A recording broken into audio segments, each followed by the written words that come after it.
Hello, good morning, students. Now, objective questions of lesson number 9.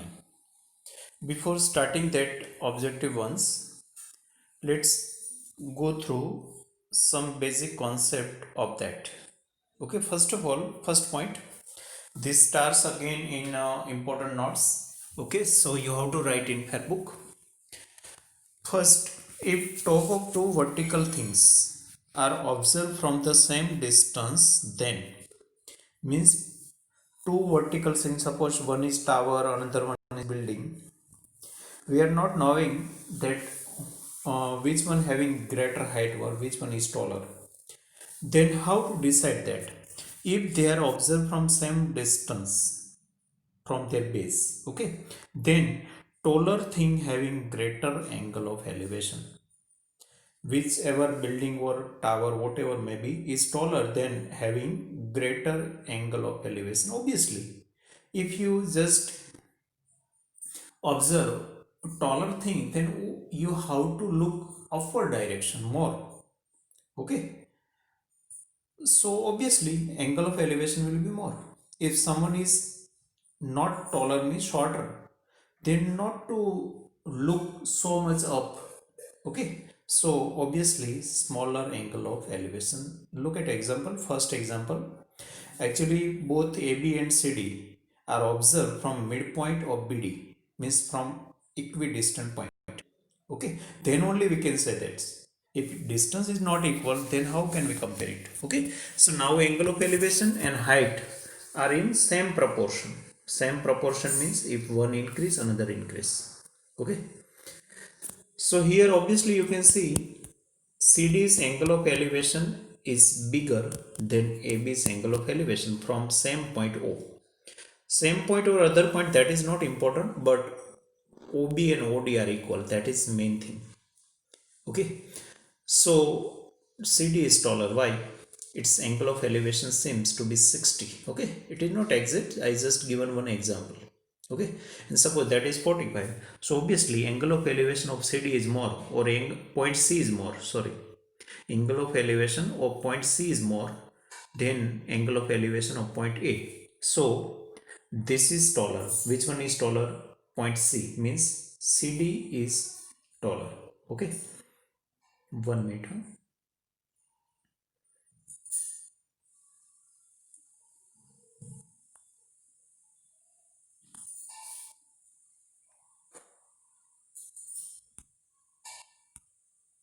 Okay, now second example.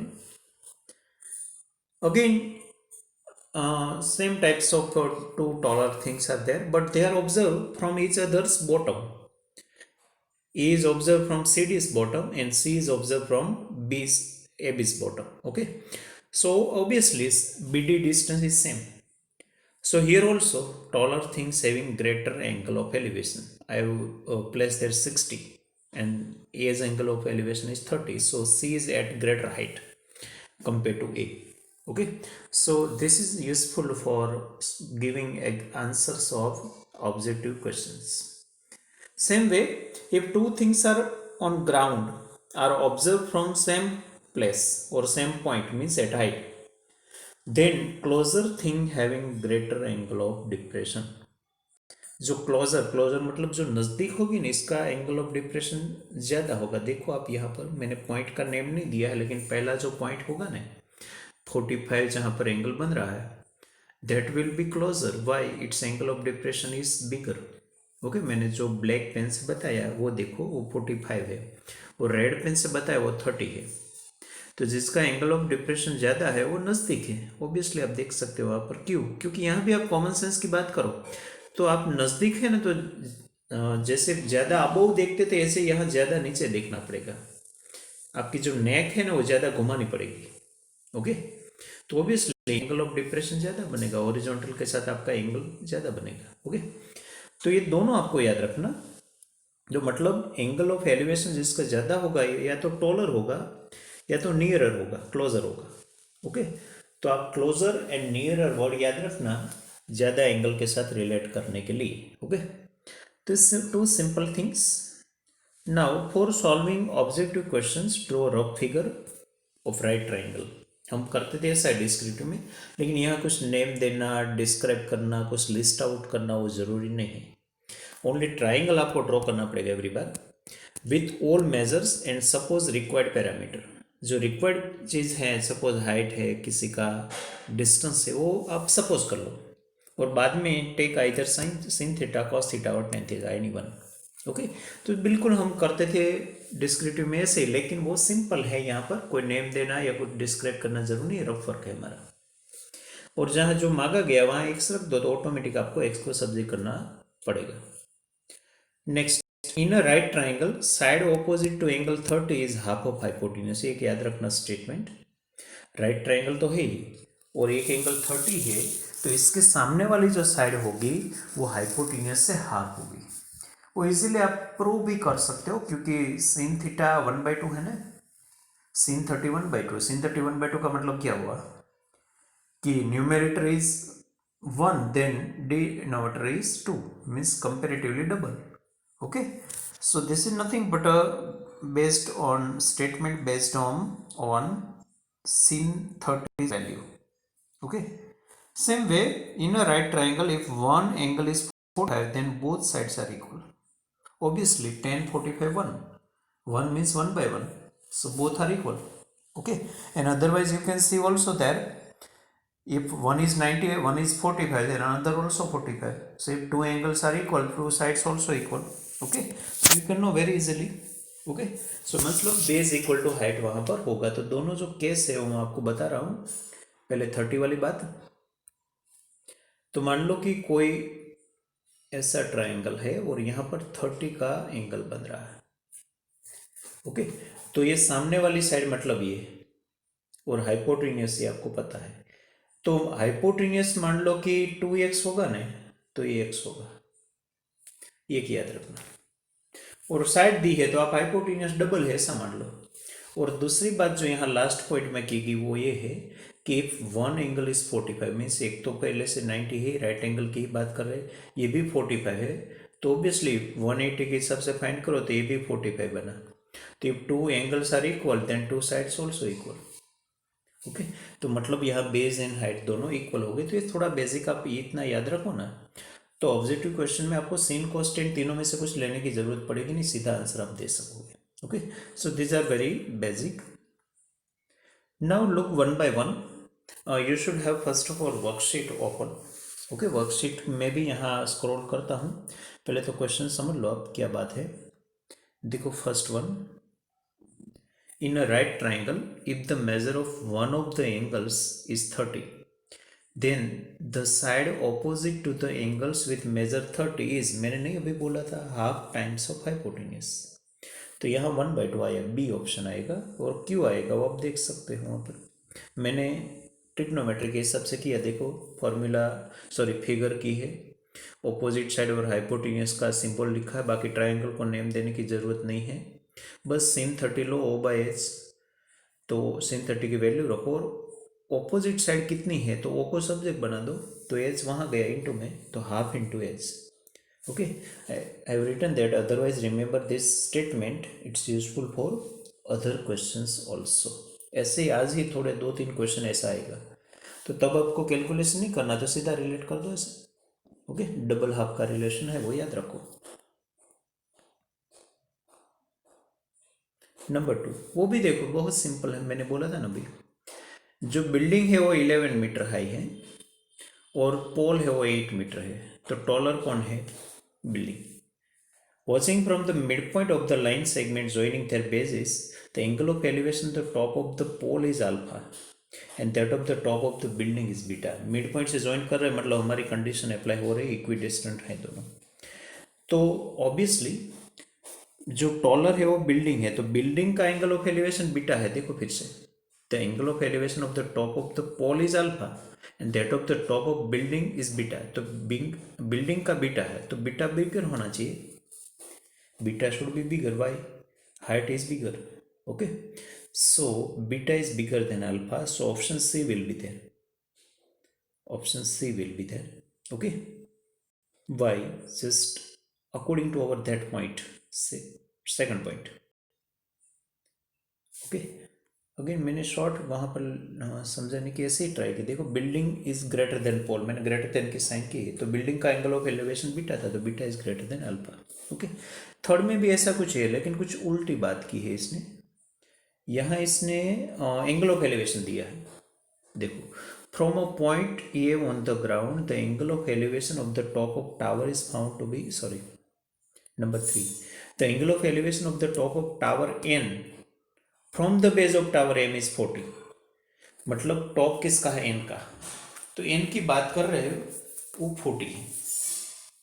Okay, तो N का angle of elevation 40 है, और angle of elevation of the top of tower M from the base of tower N is 50, तो मतलब M का 55।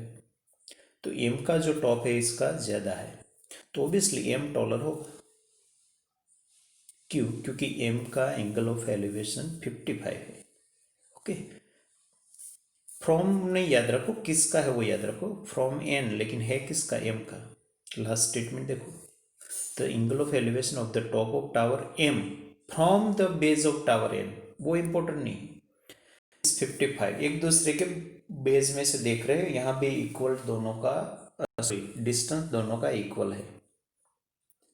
तो देखो 55 किसका है? एम के लिए, तो एम इज टॉलर, तो option is B, sorry option is A, M is taller than M. Okay, so A is there. Next, from a point A on the ground the angle of elevation of the top of tower is found to be 45। अभी नहीं बोला था मैंने 45 angle बन रहा है ना, तो height and distance both are equal. If the distance between the point A and the base of the tower is X, मतलब ऑब्जर्व कर रहे हैं ऐसे, वहाँ से बेस का टावर डिस्टेंस एक्स है और हाइट वाई है, तो ऑब्वियसली बोथ आर इक्वल। तो अब सीधा ही बोल सकते, कुछ करना नहीं पड़ेगा। जैसे सेकंड में हमने डायरेक्ट आंसर दिया है, ऐसे सभी में डायरेक्ट ही आंसर दिया है। देखो फर्स्ट में भी हमने वो स्टेटमेंट याद रखा था, सेकंड मैंने कंपैरिजन के हिसाब से दिया कि एंगल ऑफ एलिवेशन ज़्यादा, हाइट ज़्यादा, या तो हाइट ज़्यादा एंगल ऑफ एलिवेशन ज़्यादा, तो सेकंड थर्ड तो ऐसे आ गया। फोर्थ मैंने बोला था कि 45 में दोनों इक्वल है, तो यहाँ एक्स इक्वल टू वाई सीधा आप बोल सकते हो। फिफ्थ भी डायरेक्ट बोल सकते हो। देखो, there is a slope making an angle of measure 30 with the ground, तो यहाँ ऐसे एक रास्ता है, स्लोप है, स्लोप मतलब हाइपोटेन्यूस।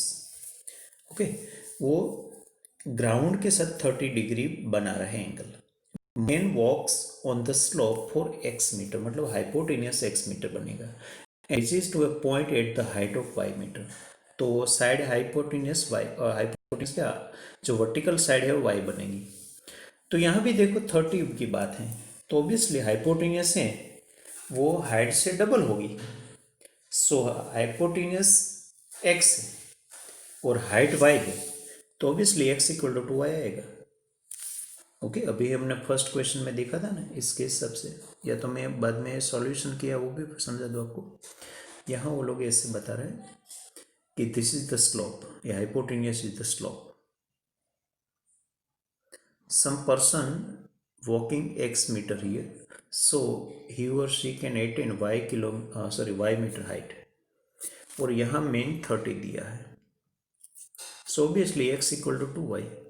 हमने अभी उल्टी बात की थी ना कि सामने वाली साइड हाइपोटेन्यूस से हाफ होती है, या तो ऐसे बोलो कि हाइपोटेन्यूस ऑपोजिट साइड से डबल होता है। So x equal to 2y, you can give answer here. Okay, so D is answer. फिर भी वो सारी बात मैंने 3, 4, 5 की जो थी वो मैंने बताई, आप देख सकते हो। पहले 3 में तो सीधा वो एंगल ऑफ एलिवेशन के हिसाब से एम टावर क्यू ज़्यादा हाइट वाला था वो। 4 में distance and height Q equal है, वो डायरेक्ट करना है तो डायरेक्ट, वरना सीधा 10 ले लो, क्योंकि वो बात कर रहे हैं साइड और डिस्टेंस की। 5 में वो ऑपोजिट साइड और हाइपोटेन्यूस की बात कर रहे हैं कि x मीटर स्लोप पर वॉकिंग करने से y मीटर एटेन हाइट होती है।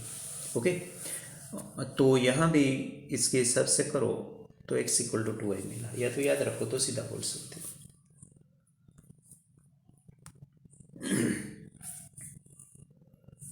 हाँ, ये देखो वो भी बात देखो हमने आगे की थी ना कि जिसका एंगल ऑफ डिप्रेशन ज़्यादा होगा ना वो क्लोजर होगा।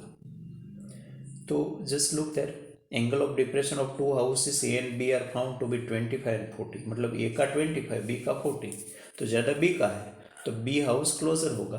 ओके, टावर से नज़दीक कौन होगा? बी, क्योंकि इसका एंगल ऑफ डिप्रेशन ज़्यादा है। मैंने आगे स्टार में वो सब लिखा है, तो यहाँ होगा option B.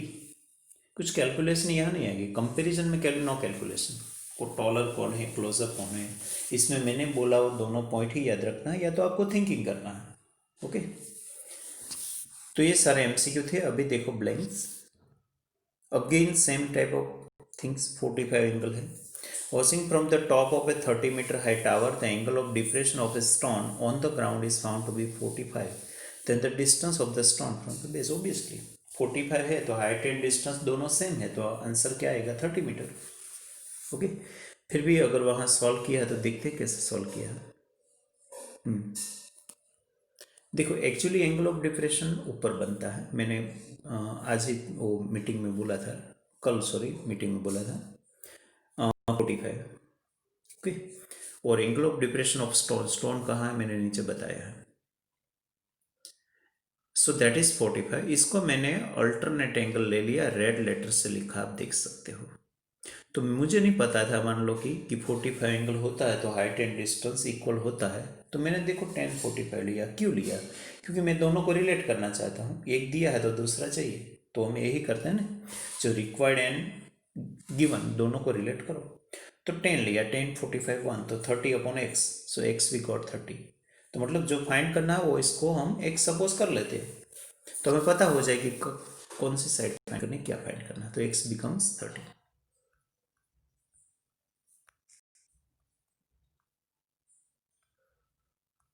Okay, so that we already solve. Q30 आया क्योंकि 45 था। अभी देखो लेडर वाला जो होमवर्क में भी आपने किया था, ऐसी बात। Ladder leans on a wall to reach the height of 3 metre on the wall, मतलब height 3। If the ladder makes an angle of measure 30 with the ground, ground के साथ 30 का एंगल बना, तो लेंथ ऑफ द लेडर क्या होगी? मैंने बोला ना कि ये 30 वाली बात बार बार आएगी, तो obviously hypotenuse will be double than opposite side. So double of 3, 6. So ladder will be 6 meter. Even then, you can see solution also here. Ladder बताइए, wall बताइए, 30 एंगल बताइए, wall 3 मीटर हाइट है, तो x मैंने suppose कर लिया ladder की जगह, तो you can find ladder here also. Obviously it is 6 double than opposite side.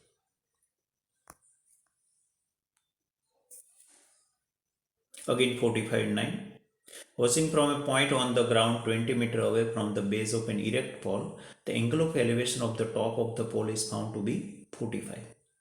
तो इसने वॉचिंग फ्रॉम अ पॉइंट मतलब डिस्टेंस दिया, कहाँ से हम देख रहे हैं, तो जो पॉल है इससे 20 मीटर अवे, इतनी दूरी पर से, और एंगल ऑफ एलिवेशन 45 है, तो ऑब्वियसली हाइट भी 20 होगी।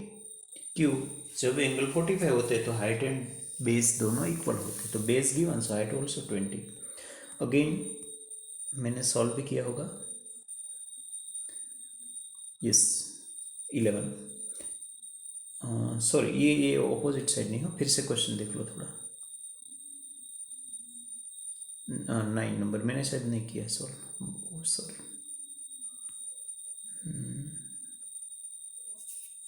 9 नंबर है ना 40, वो 20 आएगा वो तो पक्का है, लेकिन है कि नहीं वो देख लेते हैं। यस 9, तो 45 लिया है, तो देखो आसानी से हमें 20 मिल गया। 10 45 1 है, कुछ करने की जरूरत ही नहीं, मैंने खम वो सॉल्व करके आपको बताया है कि if you forgot this concept just 1 or 2 statement, then also you can solve it. Now number 10, 4-meter long ladder leans on a wall such that its lower end remains 2 meter away from the base of the wall. The ladder makes an angle of measure dash with the ground. Ground के साथ कौन सा angle बना रहा है? Okay, तो अभी try ही करो ना समझना, ऐसे ही फिगर वाइज। 10 नंबर देखो, लेडर है, खुद की लेंथ 4 है, और इसका जो दूरी है वॉल से वो 2 मीटर है, लोअर एंड टच से 2 मीटर अवे, और आपको जो चाहिए ना वो मैंने थीटा सपोज किया है। यहाँ मोस्टली हम एंगल को थीटा सपोज करते हैं, लेंथ हाइट होती है तो एक्स लेते हैं, और एक्स लो तो भी नो प्रॉब्लम, आपको कौन सा डिस्क्रिप्शन बताना है। ओके, तो cos theta I have taken Y, because adjacent side given and hypotenuse given. So obviously I have to take cos theta. तो cos theta इज 2/4 मीन्स 1/2. अभी आपको रिवर्स टेबल के हिसाब से देखो cos कब हाफ होता है, तो cos 60 हाफ होता है, इसका मतलब एंगल 60 होना चाहिए. Okay, so theta become 60. वो तो पता है ना आपको, अगर आपके पास वैल्यू है तो एंगल मिलेगा, एंगल है तो वैल्यू भी मिलेगी. तो यहाँ में cos थीटा की वैल्यू 1/2 थी, और cos 1/2 तभी होता है अगर एंगल 60 होता, तो इसका मतलब हमें एंगल 60 मिल गया. या तो आप वो कॉन्सेप्ट का यूज़ करो तो भी मिलता है, लेकिन वो एंगल नहीं मांगा गया मिलेगा. देखो ऑपोजिट साइड हाफ है हाइपोटेन्यूज, तो ऊपर वाला एंगल आपको 30 मिला, बाद में वहाँ से यहाँ आओ तो आप बोल सकते हो पहले तो आपको ये 30 मिला, वो पता हो गया ओरली, क्योंकि ऑपोजिट साइड हाइपोटेन्यूज से हाफ, तो इसके पर से ये आप 60 फाइंड कर सकते हो. तो सेकंड मेथड ये भी है, ओरली करना है तो ऐसे होगा.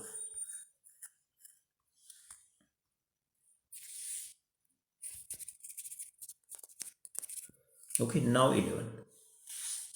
Again same type of sum.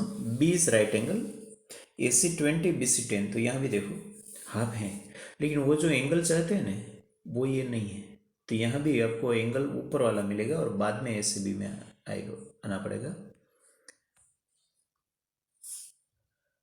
तो 11 नंबर देखो cos थीटा 10/20. इसने बोला है triangle ABC B equal to right angle, AC B आपको फाइंड करना है, BC 10 दिया है, AC 20 दिया है, ऐसा बिल्कुल ये लोगों ने दिया है, हमने कुछ सपोज नहीं किया. तो cos थीटा लेना पड़ा क्योंकि एडजेसेंट साइड है, हाइपोटेन्यूस है, तो cos थीटा 1/2 मिला, बिल्कुल 10 में मिला था, ऐसे 11 में मिला. तो ऑब्वियसली cos थीटा 1/2 तभी होता है अगर थीटा 60 होता है.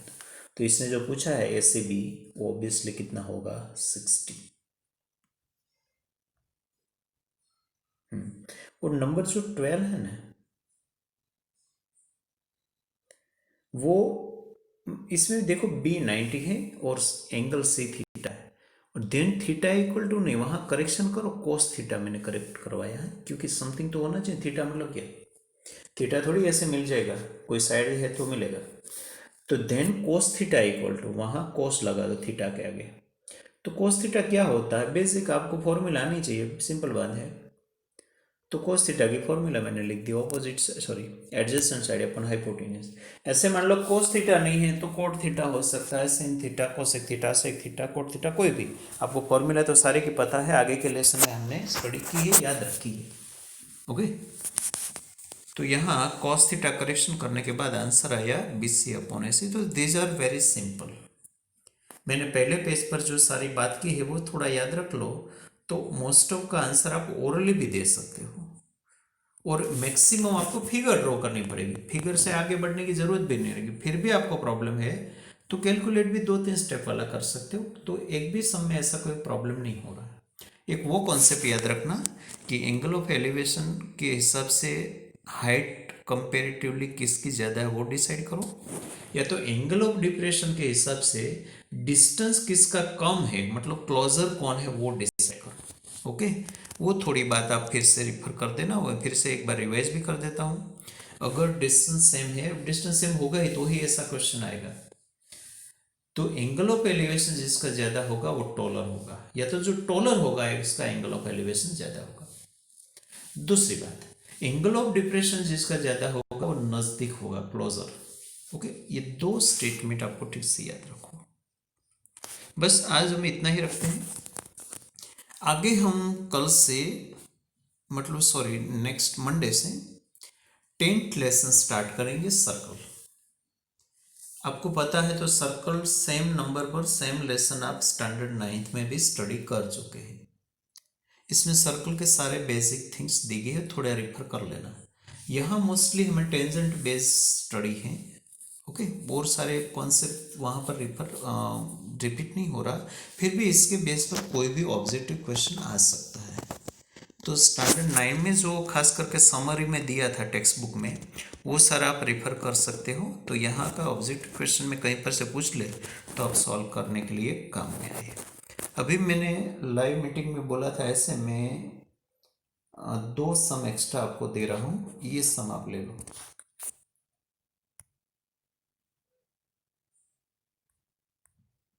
ओके, इसका स्क्रीनशॉट ले लो। तो ये होमवर्क में मैं अलग से नहीं भेजूंगा, you have to take screenshot right now, otherwise pause the video and solve it.